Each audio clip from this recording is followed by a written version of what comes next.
On a atteint les 100 abos, let's go! Merci à toutes les personnes qui se sont abonnées, c'est grâce à vous. Et pour vous remercier, j'ai décidé de vous faire une petite vidéo spéciale. J'ai décidé de vous raconter des anecdotes, car ma vie est super intéressante. Non, pas du tout. Donc je vais vous raconter 3 anecdotes, et c'est ça, bonne vidéo.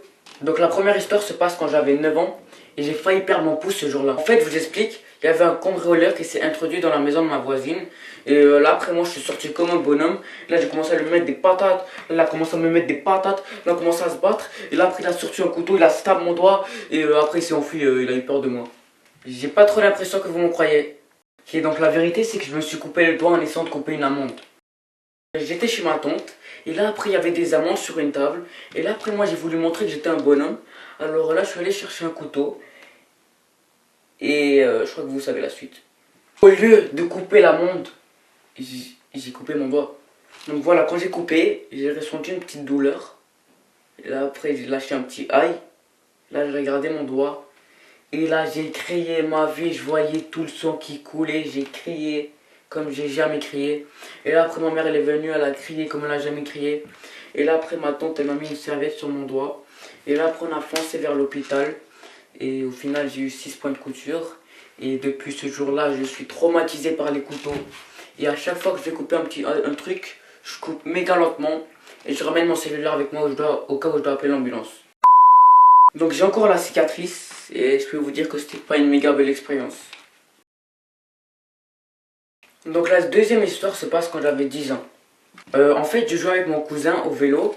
Et là on s'amusait à faire des courses en vélo comme chaque enfant de 10 ans je pense. Et là il y a un vieux monsieur en vélo qui vient vers nous.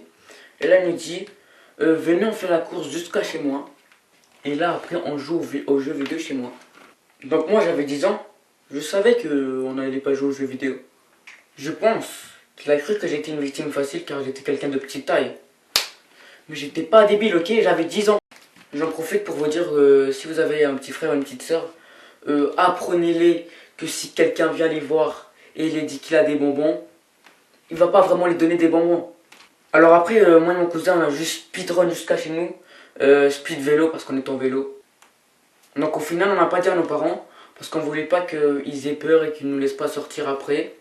Et je pense que c'était quand même une grave erreur car on pouvait informer la police et on pouvait éviter d'autres enlèvements. Donc on arrive déjà à la troisième histoire. Cette histoire elle est plus drôle qu'autre chose. Donc l'histoire se passe quand on était en 5e année. Donc je devais avoir entre 10 et 11 ans. Donc notre classe, on devait aller en récré. Et après quand on a descendu les escaliers, on a vu il y avait des profs qui pleuraient, il y avait des ambulanciers partout.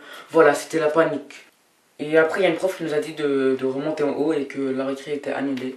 Plus tard on a appris à l'intercom qu'une prof avait trébuché sur une boîte à linge et qu'elle était à l'hôpital. Ils avaient aussi dit que la personne qui avait laissé traîner sa boîte à linge devait aller la chercher au secrétariat. Et là, je vous apprête à vous dire quelque chose que j'ai gardé comme secret pendant plus de 4 ans de ma vie.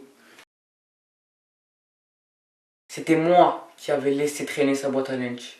Non mais à cause de moi, une personne est allée à l'hôpital. Donc après j'ai décidé de ne pas récupérer ma boîte à linge. Car je savais que s'il savait que c'était moi, voilà, j'allais me faire punir. Madame Rania, si vous regardez cette vidéo, je sais que vous n'allez pas regarder la vidéo, mais si vous la regardez, je suis vraiment désolé. Mais vous pouvez plus me punir car je suis plus au primaire. Non, sérieusement, Madame Rania, je suis vraiment désolé. Et je suis content que vous êtes rétabli. Donc les gars, c'est déjà la fin de cette vidéo. C'est pas un concept que je vais trop faire. Mais je voulais le faire pour mes 100 abos. Mais j'ai envie qu'au prochain objectif, je puisse faire quelque chose de différent. Parce que je trouve ça un peu bizarre que la vidéo pour mes 100 abos, ça a pris moins de temps que toutes mes autres vidéos. Donc voilà, j'espère que pour mon prochain objectif, qui est les 500 abonnés, je pourrai faire un truc plus grand. Donc encore merci pour les 100 abonnés. J'ai voulu faire quelque chose de plus grand, mais j'ai pas pu, désolé. Mais je vous promets, prochain objectif, je fais un truc plus grand.